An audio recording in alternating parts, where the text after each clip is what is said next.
From the Great Wall to Wall Street, one airline brings our nation's business together throughout the U.S. and 13 foreign lands. United Airlines, rededicated to giving you the service you deserve. Come fly the friendly skies. When you look for champions, look to the NFL on CBS Sports. Hello, I'm Kathleen Sullivan. And I'm Harry Smith. For information, engaging conversation, and much more, join us for CBS This Morning, starting tomorrow. This is CBS. Joey, we're going to Ponderosa. Here I am, just like Bill Cosby in the new movie, Leonard Part 6, on yet another secret mission. Arriving, I enter cautiously. Then I see it. Now get a Leonard Part 6 mini spy camera at Ponderosa for only 99 cents with any purchase. All right. Hi, Leonard. There's a family feeling at Ponderosa. And Chapman's people say they need another week. Oh, great. Look, it can't be done, Mark. Why not? We don't have the time. This thing is due Wednesday. I know what the deadline is. Read my lips, Mark. It can't be done. Yeah?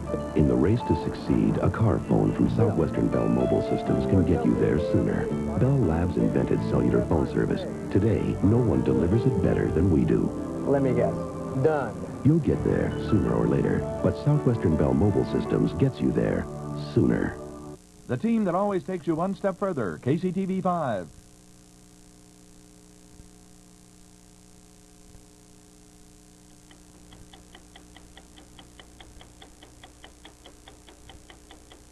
In this country, selling arms to Iran may result in indictment.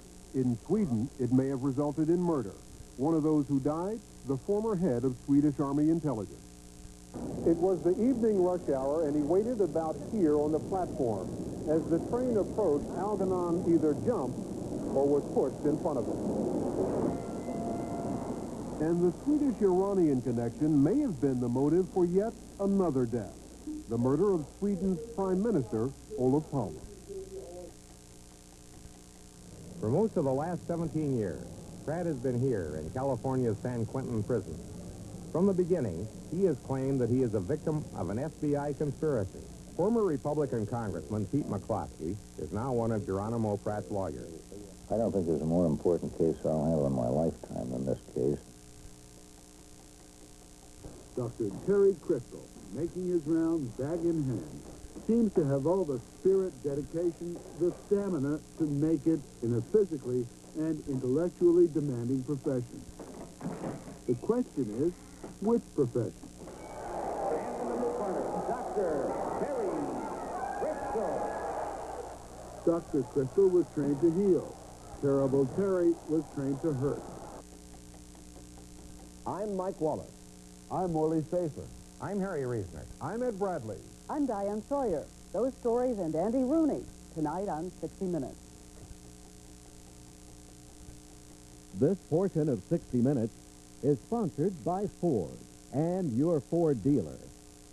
Have you driven a Ford lately?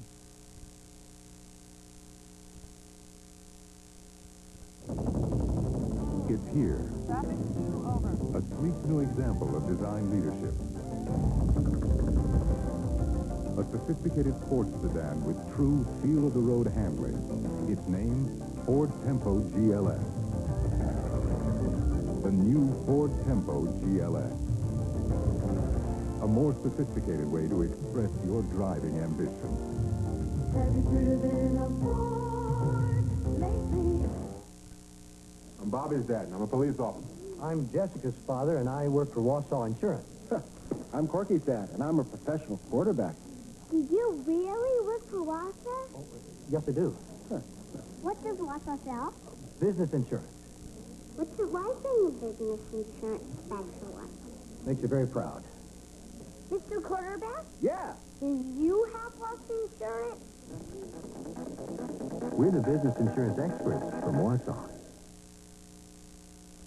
The Bofors Affair is a tale of illegal arms deals, alleged government cover-ups, and mysterious deaths in a country where none of those things is supposed to happen, Sweden. It may even provide a motive for the assassination of the Swedish Prime Minister Olof Palme, an assassination that, after a year and a half, still remains a mystery. For years, the image of Sweden has been of a neutral, uncorrupted nation that's encouraged peace and disarmament throughout the world. But now the activities of Bofors, Sweden's leading arms manufacturer, may have changed that image for good. It may seem odd that a peaceful country like Sweden that hasn't fought a war in nearly 200 years has an arms industry. But to maintain its neutral status, Sweden permits its defense forces to use only Swedish arms, and the Bofors company supplies most of them. Bofors also sells to countries like the United States, but it is prohibited by Swedish law from exporting arms to any country at war or in a region of conflict. But Bofors is now in trouble, having admitted to shipping hundreds of millions of dollars in missiles, explosives, and guns to where they were most in demand, the Gulf, and in particular, Iran. At the center of the Bofors Affair is the RBS-70, a sophisticated laser-guided anti-aircraft missile that Bofors made for the Swedish Army. According to police sources, several hundred RBS-70s can't be accounted for, and it's alleged that some of them were secretly sold to Iran, a charge denied by Bofors. Here in central London, not far from Westminster Abbey, is the building that, until recently, housed Iran's arms buying operation in Europe. Before it was closed down by the British government, Iranians working here bought arms from all over the world. A Swedish arms dealer who wishes to remain anonymous says he was at that office when agents acting for Bofors sold the Iranians 200 RBS-70s. He also says he knows those missiles were delivered. I was in Iran in October 1985 for collecting ammunition shells because I'm buying these things from Iran. And then they took me to a place outside Tehran, big army barracks, and where they store these ammunition shells. And then I saw this RBS-70 with my own eyes. And these officers from the Iranian army who was with me there, they smiled and said, "You see, we managed to buy them." Not far from the Bofors plant is the quiet harbor of Utterbacken, which is used regularly by Bofors for its legal arms exports. The arms dealer says that the RBS-70s were shipped out of Sweden in component parts and assembled in Singapore, which is an approved destination for Swedish arms. But from Singapore, how did they get to Iran? Dr. Ali Nourizadeh is an Iranian journalist living in exile in London who says he was told how by an Iranian who took part in the delivery. An Iranian ship arrived in Singapore just 2-3 days before they arrived in Singapore. They changed their name in the middle of the sea, and they arrived in Singapore as an international ship. So what happens is you've got an Iranian ship that travels from Iran to Singapore. Before it gets into port, they change the name, paint in a new name. That's right. Go into Singapore under a phony name, pick up the missiles, then come back, go back out, and then before they arrive in Tehran, they have their own name again, their own name as Iran Adalet. So they arrive in Iran by the name of Iran Adalet. And there is no record that Iran Adalet, the ship that picked up the missiles, was ever in Singapore. That was the way they did it. Dr. Nourizadeh says that at first the Iranians didn't know how to use the high-technology RBS-70, so they were given demonstration film like this. Bofors also trained Iranian army officers, he says, in both Sweden and Iran. But is there any evidence an RBS-70 has ever shot down an Iraqi plane like this one shown on Iranian television during their coverage of the Basra offensive earlier this year? Now, we know from satellite photos and U.S. intelligence sources that the RBS-70 was in part responsible for shooting down 45 Iraqi aircraft this past January. Now, the Iranians were so comfortable, felt so comfortable with that missile that they brought it right up to the front lines and used it in conjunction with their Chinese-supplied SAM-7s and their U.S.-supplied Hawk missiles. Kenneth Timmerman is an American defense analyst who has written a book on arms sales in the Iran-Iraq War. And no question but that the Iranians have the RBS-70? No question whatsoever. But Bofors says it can account for every RBS-70 missile made. And the Swedish government says it has no evidence Iran ever bought any of the missiles. Carl Johan Oberg is Undersecretary of State for Foreign Trade. There has been rumors and rumors and rumors, but no single person or institution has presented any evidence in this Let me give you four, for instances. U.S. intelligence sources say that Iranians used the RBS-70s in the Basra offensive earlier this year, that they're able to shoot down 45 Iraqi planes. An arms dealer told me that he was in Tehran on another mission, saw the RBS-70s in a warehouse outside of Tehran with his own eyes. But why don't they present evidence to us on that point? Because he's in the business of selling arms. He's not in the business of doing investigations for the Swedish government. Presumably, the Swedish government does its own investigations. You don't rely on arms dealers to do investigations for you. And I could also extend the question to U.S. intelligence. Why don't they take up the question with us? Maybe they have. Well, not as far as I know. For people here, the real issue in the Bofors affair is not so much what Bofors did, although for law-abiding Swedes, that's been bad enough. The real issue is how much the government knew and how much the government was involved in those illegal arms deals. And the person in government most likely to know was Carl Fredrik Algernon. Algernon had been an admiral in the Swedish Navy and was a former head of military intelligence. He was the government official responsible for enforcing the arms export law. On January 15, 1987, Algernon left his office for the day. He came here to the central train station in Stockholm to catch the subway home. Algernon had always denied any collusion with Bofors in their illegal arms deals. But now he was under pressure.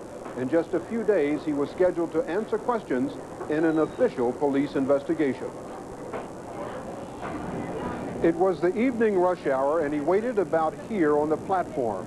As the train approached, Algernon either jumped or was pushed in front of him. Witnesses said they saw hands push Algernon in front of that train, and police first suspected murder. But a prosecutor later ruled his death a suicide. To most Swedes, either verdict points to Algernon's involvement with Bofors, and that would mean the government did know what was going on. Carl Johan Oberg was Algernon's boss, and he insists Algernon neither jumped nor was pushed. He just fell under that train. How did he fall? Just I don't know. Slipped? I don't know. Got dizzy? Oh, I don't know. You buy that? I mean, we are both speculating.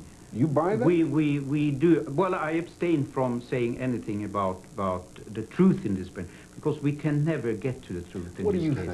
In your heart of hearts, what do you think? Well, in the heart of my heart, I'm going to keep the secrets for myself. Not the secrets, but my thoughts for myself. Just before he left for the subway that afternoon, Algernon had had a meeting with Anders Karlberg, the president of Bofors' parent company. Do you think that the meeting you had such a short time before had anything to do with his death? I don't know. You don't know? No. Was it a pleasant meeting? Yes, it was a formal meeting. I asked him a couple of questions and he gave me the answers and I left. Did he seem nervous, irritable? I don't want to go into different attitudes of Mr. Algernon at that meeting. I think that Karlberg was telling Algernon point blank that Algernon was going to become the fall guy for the smuggling affair, that he was the one who was going to be made to appear responsible. He was going to be the sacrificial lamb. There have been allegations, which I'm sure you've heard, that you threatened him at that meeting, that you told him that Bofors, let me just tell you the allegation, you can respond to it, that you told him that Bofors was going to make it clear that he had been involved, that he did know about these illegal deals. Mm-hmm. Well, I haven't seen those speculations, and I have gone through my conversation with Swedish police exactly what was said, and that is not correct, what you say. You did not, you just asked him if he had been involved? I asked him if he knew about this. And he said no? That's correct. And you accepted that? Yes. You believed him? Well, I said, this is your word, and our people say something else. Your people said? That he knew. It would seem to me that Algernon, no longer here to answer your questions and everybody else's questions, is a convenient corpse.